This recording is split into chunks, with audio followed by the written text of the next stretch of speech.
से बर्दाश्त नहीं होगा। सरकार बसी तय करेगी, कानून लाया जाए, क्या करेंगे फिर आप? पहली बात यह है कि पुलिस को यह पता ही नहीं है कि आंदोलन का समय होता क्या है। इसकी भी पिटीशन दिल्ली हाईकोर्ट में डली हुई है। दिल्ली पुलिस कोई जवाब नहीं दे पा रही है। यहाँ रोकने की ताकत पुलिस में नहीं है। हम भी तो करते हैं प्रोटेस्ट, हम कोई परमिशन नहीं लेते क्योंकि हमें कानून पता है। पुलिस के पास परमिशन देने की ताकत ही नहीं है।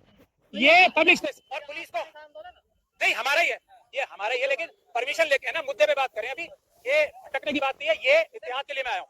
सरकार कह रही है बिल आगे रहेगा, तो उसके बाद क्या रास्ता होगा? बिल आके रहेगा तो बिल जाके भी रहेगा, ये मेरा कॉल है। खत्म बात, बिल जाके रहेगा, ये मेरा कॉल है। कैसे होगा, तरीका क्या होगा? फिर आप वही बात कर रहे हैं, जब जो पब्लिक के वोटों से, जनता के वोटों से जीत के प्रधानमंत्री आएगा, और वो आएगा, ये तो पॉलिटिकल पार्टीज थोड़ा हमारा साथ दे दें और तो वो जल्दी आएगा। मोदी जी हटेंगे। अभी ये कोई नकली बिल पास कर रहे हैं, एक बिल पास कर रहे हैं, अमेरिका को पूरा देश बेचने का बिल पास कर रहे हैं, ये किसानों की जमीन लेने का बिल पास कर रहे हैं। इनका कोई बिल चलने वाला नहीं है। हौसला रखे सब, सबका इंसाफ होगा।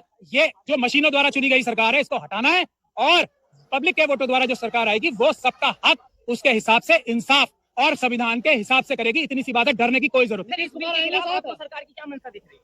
अडानी जी को सारी वक्फ की जमीन है, जैसे रेलवे की दे दी, जैसे डिफेंस की कितनी सारी जगह दे दी, जैसे एयरपोर्ट दे दिए, जैसे पोर्ट्स दे दिए। अडानी साहब को, अंबानी साहब को, यूसुफ लुलू जैसे बेईमान जो अपने आप को उद्योगपति कहते हैं, उनको जमीनें देने का काम है और कोई काम नहीं।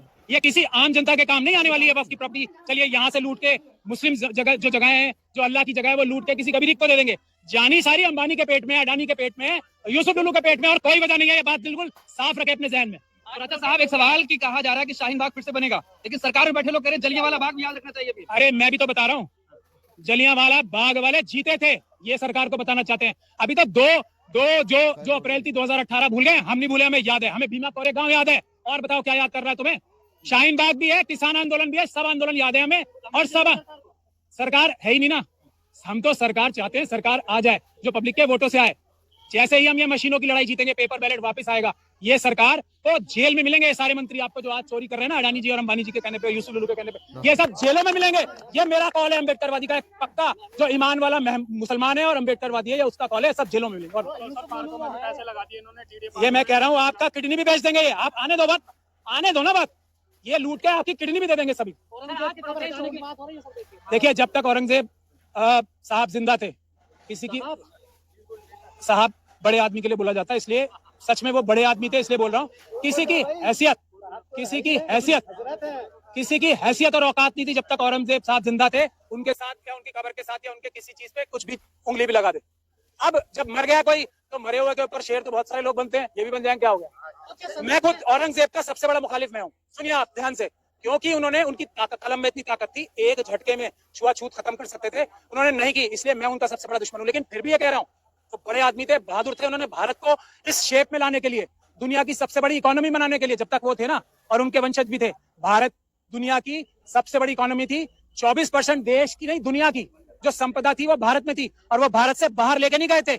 यहीं पे उनकी संपदा, जो आज हम सब भी जो हम इस्तेमाल कर रहे हैं, ये है औरंगजेब साहब का कंट्रीब्यूशन, मुगलों का कंट्रीब्यूशन। बात करें तो क्या नीतीश बाबू, चंद्रबाबू नायडू आएंगे आप लोगों के साथ? उम्मीद है? नहीं, उनके ऊपर बहुत बड़ा दबाव है, ईडी का, सीबीआई का, इनकम टैक्स का बहुत बड़ा दबाव है। दिल से तो वो हमारे साथ है, दिल से बहुत सारे लोग हमारे साथ हैं, लेकिन अगर जन आंदोलन बड़ा होगा तो वो खुल के भी आएंगे। अभी जन आंदोलन छोटा है, इसलिए वो लोग ईडी और सीबीआई के डर में है, ऐसा मुझे लगता है। हर चीज में प्रभाव पड़ेगा, लेकिन सबसे बड़ा प्रभाव पेपर बैलेट से चुनाव ना होने का है। मैं फिर आपको बता रहा हूँ, पब्लिक वोट नहीं दे रही है, कोई वोट नहीं दे रहा मोदी जी को और अमित शाह जी को। मशीनों से चुनाव में वोट चुराने की मशीनों से चुनाव जीतते हैं हम। लोगों का अगला प्लान क्या होगा? आज प्रोटेस्ट हो गया। नहीं, आज तो मैं मुबारकबाद देने आया हूँ जिन लोगों की मैं थोड़ी तनकीद करता था, जिनके ऊपर। अगर कोई अच्छा काम किया है तो मैं इसलिए आया हूँ यहाँ, और अभी मुझे कड़कड़डूमा भाग के फिर जाना है। मैं फिर भी आया हूँ टाइम निकाल के। ये एक सॉलिडेरिटी, इत्तेहाद की मिसाल है। मेरी किसी से जाती लड़ाई है ही नहीं। कोई अच्छा काम करेगा मैं उसकी तारीफ करूंगा, कोई बुरा करेगा मैं बुराई करूंगा, सीधी सीधी बात। आप चाहते पारदर्शिता है?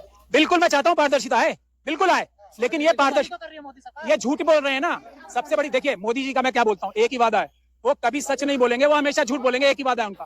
अगर मोदी जी कुछ भी बोल रहे हैं तो उसका उल्टा